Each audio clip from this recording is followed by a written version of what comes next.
মানবতা বিরোধী অপরাধের মামলায় আন্তর্জাতিক অপরাধ ট্রাইব্যুনালের দেওয়া মৃত্যুদণ্ডের আদেশ থেকে খালাস পাইছেন জামাতে ইসলামের সাবেক নেতা এটিএম আজহারুল ইসলাম। আলহামদুলিল্লাহ। ট্রাইব্যুনাল গঠনের পর মানবতা বিরোধী অপরাধের কোনো মামলায় এই প্রথম কেউ পুনর্বিবেচনার আবেদনের প্রেক্ষিতে আপিলে খালাস পাইলেন। এইটা একটা ঐতিহাসিক রায়।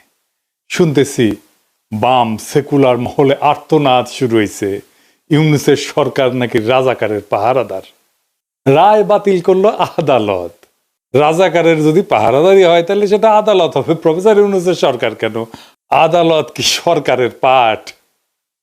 প্রফেসর ইউনূসের সরকার তো রায় বইলা দেয় না। এখন রায় বাতিল কইরা বর্তমান আপিল বিভাগ খুব গুরুত্বপূর্ণ কয়েকটা কথা বলছে আন্তর্জাতিক অপরাধ ট্রাইব্যুনালে অতীতের বিচারে আন্তর্জাতিক আইনের মানদণ্ড অনুসরণ করা হয়নি।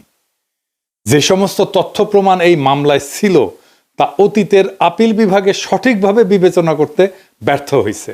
দুইটা জিনিস বলছে এবং ফাইনালি মতামত দিছে, যেটা পর্যবেক্ষণে বলছে যে এ মামলায় অতীতের রায়ে গ্রস মিসক্যারেজ অফ জাস্টিস হয়েছে, অর্থাৎ বিচারের নামে ব্যাপক অবিচার হয়েছে। আদালতে যে সমস্ত সাক্ষ্য প্রমাণ উপস্থাপন করা হয়েছিল সেগুলোর পর্যালোচনা ছাড়াই ফাঁসি দিয়ে দেওয়া হয়েছিল। তো আপিল বিভাগ বলছে যে পৃথিবীর ইতিহাসে এটা একটা ট্রাভেস্টি অফ ট্রুথ, অর্থাৎ বিচারের নামে অবিচার। আমি এই অবিচার নিয়ে আমার ইউটিউবের শুরুতে এই ভিডিওটা করেছিলাম, দেখতে পারেন। এইটা শুধু সাক্ষ্য প্রমাণের বিষয় না, অবিচারটা কোন জায়গায় সেটা নিয়ে বিস্তারিত আলাপ করতেছি। কিন্তু আপনাদের জানানোর জন্য বলি যে এমন সাক্ষ্য আনা হয়েছিল এই মামলায়, আজহার ভাইয়ের মামলায়, যে সাক্ষীরা আদালতে এসে বলছেন যে কেউ 3 কিলোমিটার দূর থেকে আজহার ভাইকে দেখছেন, কেউ দেখছেন 6 কিলোমিটার দূর থেকে। একজন সাক্ষীকে জিজ্ঞেস করা হয়েছিল যে আপনার সন্তানের নাম কি? ছেলেমেয়ের নাম বলতে পারে না, স্ত্রীর নাম বলতে পারে না, কিন্তু এটিএম আজহারুল ইসলামের নাম ঠিকই বলতে পারে। কি চমৎকার! এই যে কথিত যুদ্ধাপরাধের বিচার, এর নামে কেন সেটা একটা ঐতিহাসিক অবিচার ছিল, আসেন সেটা এখন বুঝে দেখি। এই যুদ্ধাপরাধের বিচারের প্রস্তুতি শুরু হয়েছিল শেখ হাসিনা সরকারের আমলে 2009 সালে ক্ষমতা আসার পর। কেন হাসিনা এই বিচারটা করতে গেল, এইটা গুরুত্বপূর্ণ, এইটা একটু বুঝতে হবে। 2001 সালের 8ম জাতীয় সংসদ নির্বাচন ছিল বাংলাদেশের রাজনীতির নির্ধারক।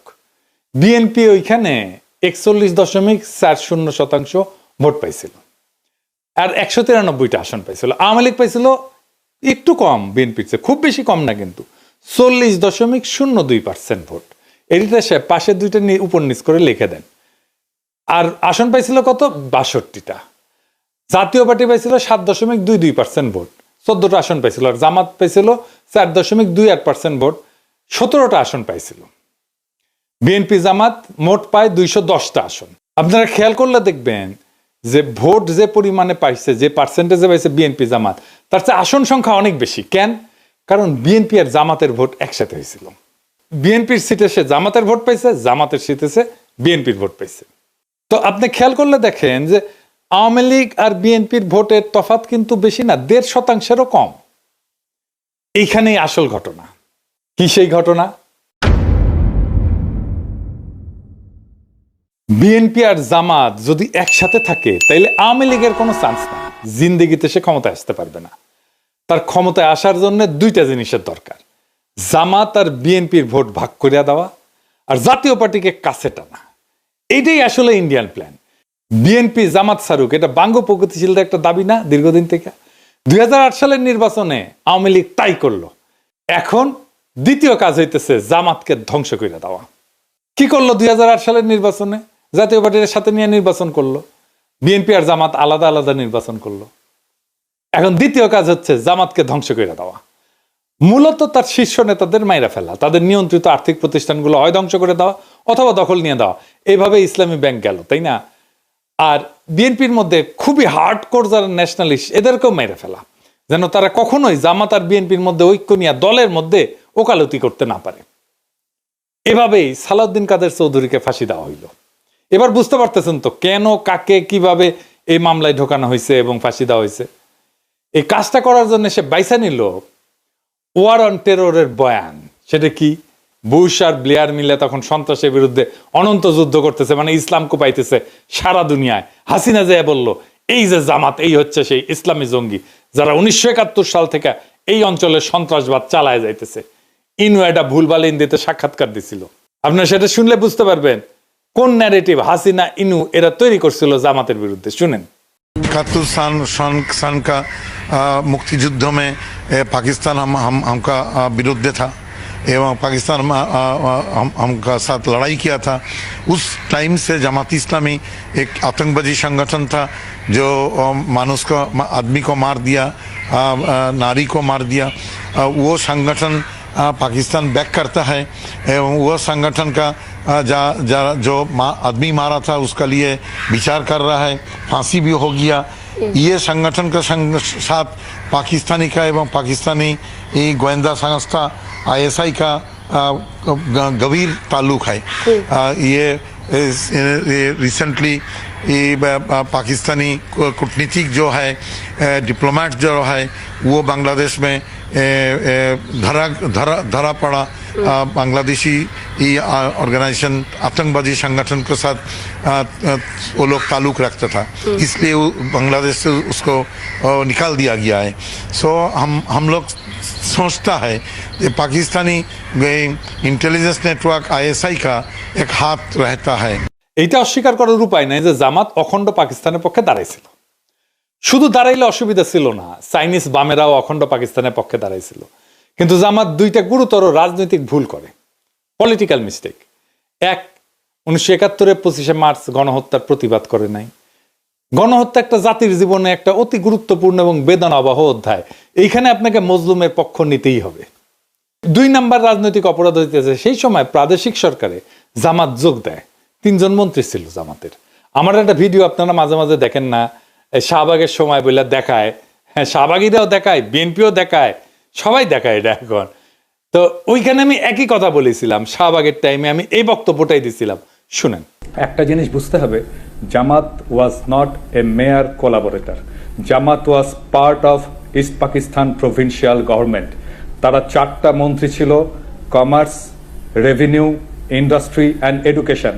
4টা মন্ত্রী নিয়ে ইস্ট পাকিস্তান প্রভিন্সিয়াল গভর্নমেন্ট যারা গণহত্যা চালিয়েছে, যারা সেই আর্মিকে, পাকিস্তান বর্বর আর্মিকে নেতৃত্ব দিয়েছে, সেই সরকারের পার্ট ছিল জামাত ইসলাম।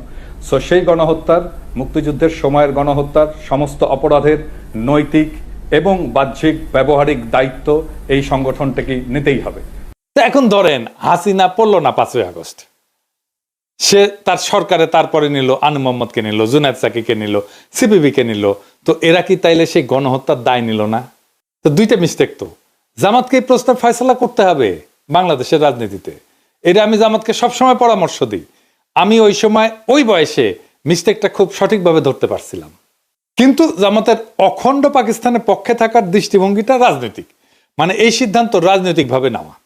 কিন্তু কোন সিদ্ধান্তের ন্যায় অন্যায় বা দায় দায়িত্বের বিচার যদি আদালতে তোলা হয়, সেখানে আদালত সেই রাজনীতির ভালো মন্দের দিক বিচার করতে পারে না, করেও না। আদালতের এটা কাজ না। কারণ কোন রাজনীতি ভালো নাকি মন্দ সেটার বিচার আদালতের এখতিয়ারের বাইরের বিষয়। ধরেন আওয়ামী লীগ ভালো নাকি বিএনপি ভালো, এই বিচারে ক্ষমতা কি এখতিয়ার আছে আদালতের? কোন দল হিসেবে আপনি তখনই তার বিচার করতে পারেন যদি সে ফৌজদারি অপরাধ করে। ধরেন হাসিনা খুন করছে, গুম করছে, ক্রস ফায়ার করছে, আয়নাঘর বানাইছে, এগুলো সবই ফৌজদারি অপরাধ। ভোটাধিকার হরণ করছে, এটাও রাষ্ট্রের জনগণের বিরুদ্ধে অপরাধ।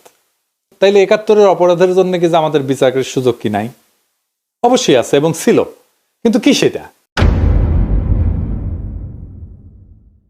একটা জিনিস খেয়াল করেন যে 71 সালে জামাত যে রাজনৈতিক ভূমিকা নিয়েছিল, এটা ছিল জামাতের রাজনৈতিক সিদ্ধান্ত এবং সেই অনুযায়ী সে কাজ করছে। কিন্তু সেই কাজ করতে গিয়া যদি সে ফৌজদারি অপরাধ ঘটায় ফেলে, আদালত অবশ্যই সে অপরাধগুলোর বিচার করতে পারে এবং করবে। এই জন্যেই আইনি পরিভাষা অনুযায়ী আদালতের এখতিয়ার আছে শুধুমাত্র আইনি অপরাধের বিচার করার। মাথায় রাখেন, আইনি অপরাধ, আইন বলে যেটা অপরাধ, সবকিছু অপরাধ না, আইন বলে। অর্থাৎ আদালত কেবল লিগাল পার্ট বা আইনি দিকগুলোর বিচার করবে।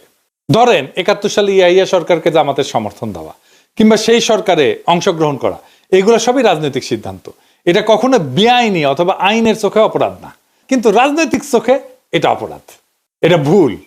ফলে এটা কঠোরভাবে নিন্দনীয় এবং সে কারণে এটা অগ্রহণযোগ্য। কিন্তু খেয়াল করলে দেখবেন এই যে রাজনৈতিক ভুলের নিন্দা এটা কে করে, কে রায় দেয়? জনগণ দেয়, আদালতের রায় না। এই রায় দেওয়ার মালিক একমাত্র জনগণ। তার মানে যুদ্ধাপরাধের বিচার কিন্তু কারো পলিটিক্যাল অ্যাক্টের বিচার না।